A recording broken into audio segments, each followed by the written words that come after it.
হে everyone, আজকে আমরা বিরলে আসছি অ্যান্ড বিরলের সব থেকে সুন্দর এবং মনোরম পরিবেশের শালবন, যেটা ধর্মপুর ৮ নং ইউনিয়নে অন্তর্ভুক্ত। আমি জানি বিরলের সব থেকে সুন্দর অনেকগুলো ভালো প্লেস আছে, তবে প্রকৃতির সাথে মেলামেশা করার অন্যতম বৈচিত্র্যময় একটা সুন্দর বন হচ্ছে দিনাজপুর অন্তর্ভুক্ত বিরলের শালবন।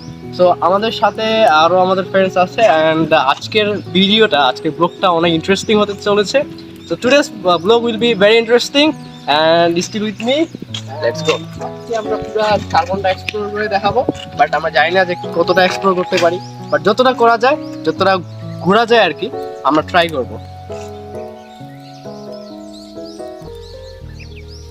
আমার ক্লান্ত বিকেল, বুকে হাওয়া লাগিয়ে হাঁটা কতটা পথ হেঁটেছি গন্তব্যহীন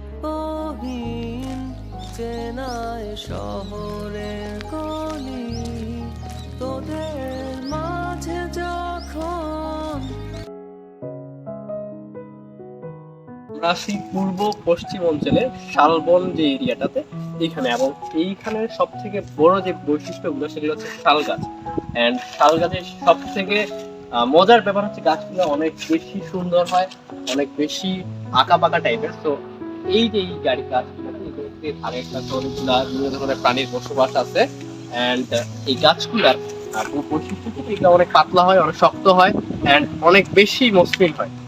বিরলে এই সুন্দর অঞ্চলগুলা আমরা জানি না যে বিরলে আসলে এত সুন্দর সুন্দর দিক আছে। বিরল ৩২০ কিলোমিটার ওই এরিয়া অঞ্চলে রাস্তা ঘেঁষে আমাদের তৈরি হয়েছে শালবন এরিয়া। তবে রাস্তার ১৯ শতকে কিন্তু এগুলো আসলে রাস্তা ছিল না, এখানে বাসাও ছিল না। প্রত্যন্ত অঞ্চলের পুরো অঞ্চলটা কিন্তু বনভূমি বিস্তার ছিল। সো আমাদের এই সাইডে কিন্তু বন, অ্যান্ড এই সাইডে কিন্তু আপনারা দেখতে পাচ্ছেন বর্ডার ইন্ডিয়ার। হ্যাঁ, ভারতবর্ষের একটা ঐতিহ্যবাহী এলাকা জুড়ে আমরা বিরলে আসছি। এটা দিনাজপুর, অ্যান্ড ভারতের ওই পাশে আছে দিনাজপুর ২।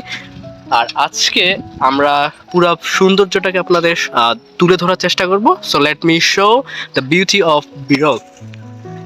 আমার পিছনে যে জিনিসটা দেখতে পাচ্ছেন, এটা হচ্ছে ইন্ডিয়ার বর্ডার।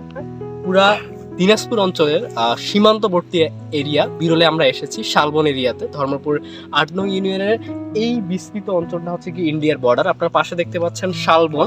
মজার ব্যাপার হচ্ছে গিয়ে প্রাকৃতিক সৌন্দর্যের মাঝ বরাবর যে বর্ডারটা এসেছে সেটা হচ্ছে ইন্ডিয়ার অঞ্চল দিয়ে বিস্তৃত।